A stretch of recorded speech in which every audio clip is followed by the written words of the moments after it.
Reddit. What is the worst wedding you've ever been to? What made it bad?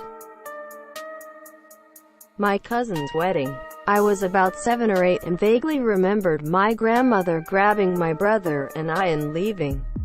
I remember being mad cause I didn't get any cake, didn't get to dance, nothing. When I got married this year and was worried that my wedding was going to be a shit show, I was finally given the details as to why Graham made us leave so early. My cousin was not in contact at the time with her birth father. He showed up to the reception anyways. Everyone more or less tolerated him for the time as no one wanted to be the one to ruin my cousin's wedding. At some point, he made a pass at my mom and said pretty nasty comments to a 14-year-old girl that was there. My mom let the comments he made to her go, but the father of the 14-year-old girl did not. He punched him in the face. When he got punched, he fell backwards onto another lady, whose husband in turn jumped on him easier. It turned into an 8-person brawl including my dad and one of my cousins. No idea how my dad or cousin got involved, but alcohol was a factor. So where was my cousin, the bride, when all this was going down? She was in a truck with her new husband doing a line of coke. 12 people, including my dad, one male cousin, my cousin the bride, and her new husband all got arrested at her wedding. Her and her husband were caught doing blow when the cops showed up for the fight. My grandma realized something was going to go down when she saw my cousin's dad and the first guy start fighting and got my brother and I out of there. I have a pretty trashy extended family. Edit for clarity, 8 people got arrested for fighting, 4 for drugs. The bride's aunt died on the dance floor while dancing. Edit, to add to the story. She fell down, and the DJ stopped the music until EMS arrived. They took her away, and when the music resumed, the DJ selected Bryan Adams' Heaven as the next song. I still remember the WTF dude look people were giving him his year. This is odd, but I am going to say mine. This was because of my wife's family. We wanted to keep the wedding very small. We were very young and some thought we were too young to get married. So this was the reasoning for keeping it small. I had my parents, brother and 4 friends. My wife invited her parents, brother and grandmother. Her grandmother took it upon herself to invite the entire side of my wife's family. We had over 100 unexpected guests that acted as if they were insulted that they had to be there. The good news is, my wife kicks ass going on 15 years. Ugh, I had friends get married in the forest.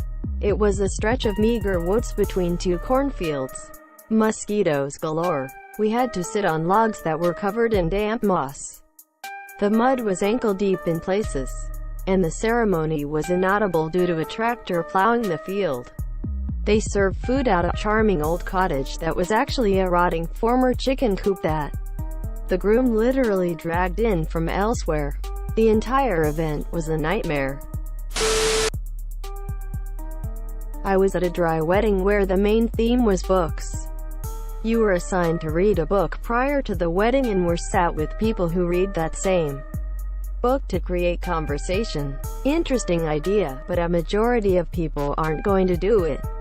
People were also purposely not put with people they knew, in attempt to make people socialize with others. Basically all we did is make a few sentences about how we didn't read the book, and left after being served on an edible dinner and headed to a bar. A sibling's wedding. It was a shotgun wedding, with the bride looking like a 7 months pregnant satin sausage. The groom drunk off his ass, despite not being legally old enough to drink. The ceremony being performed by the local Indian amongst the motorcycle gang the bride's dad belonged to, while the groom's mother and stepmother, who previously had restraining orders against one other, took a time out from their ongoing feud to share shots out of the same flask at a VFW hall off a major highway. Did I mention there were turkey vultures circling the building as we arrived? Exclamation mark. My brother's wedding. My parents and I have helped him through a lot of trouble in his life, prison, addiction, etc.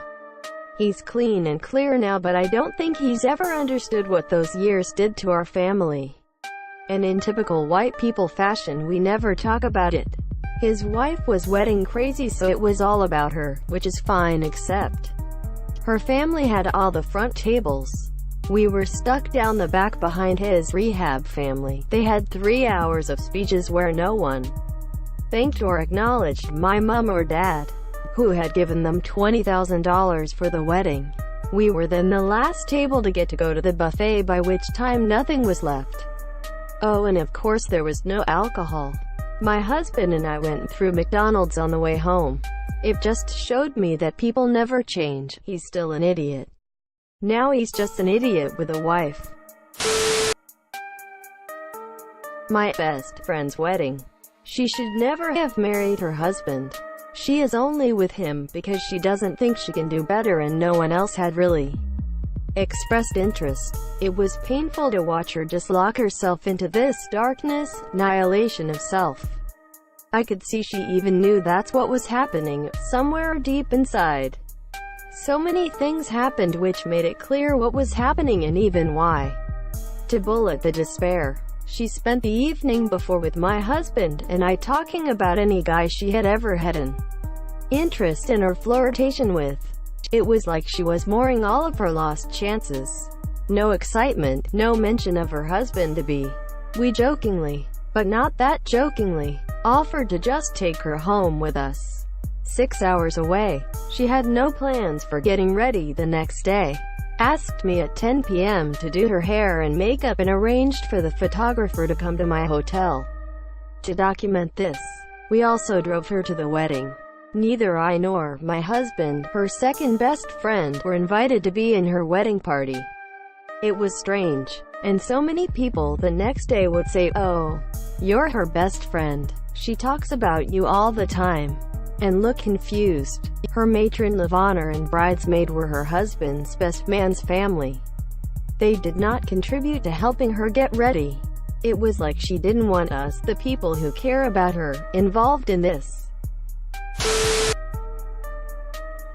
Her parents had not been in touch for days and came 15 minutes late to the ceremony, never calling her beforehand. She had clearly learned her lack of value at home. His vows were mostly jokes for the audience. Loving her was never mentioned. Despite her asking him not to, he violently smushed the cake in her face. I helped her clean up. It was deeply up her nostrils, in her hair, in her eyes. Bridesmaids tried to take pictures while laughing until I menacingly threw them out of the bathroom this year. It took me a while to make her vaguely presentable again.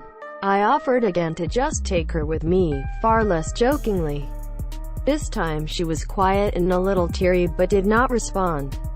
Best man's speech was about her husband mostly, with a story about how clumsy she is. I had to walk outside. My husband had to calm me down as I cried and yelled about it all, before people heard me. In the end, this was her choice. She spent the following 10 years so far feeding the worst, saddest parts of herself. She's become completely self-involved. I guess she needs to, because no one else in her life is taking care of her. We haven't actually spoken in about 3 years, though she emails with my husband. Again, about herself only. She still calls me her BFF on Facebook and refers to my daughter as her niece, though my daughter doesn't know her at all. Thank God they never had children. I know they haven't had sex in at least 4 years. It was a wedding, but it felt like watching someone commit suicide.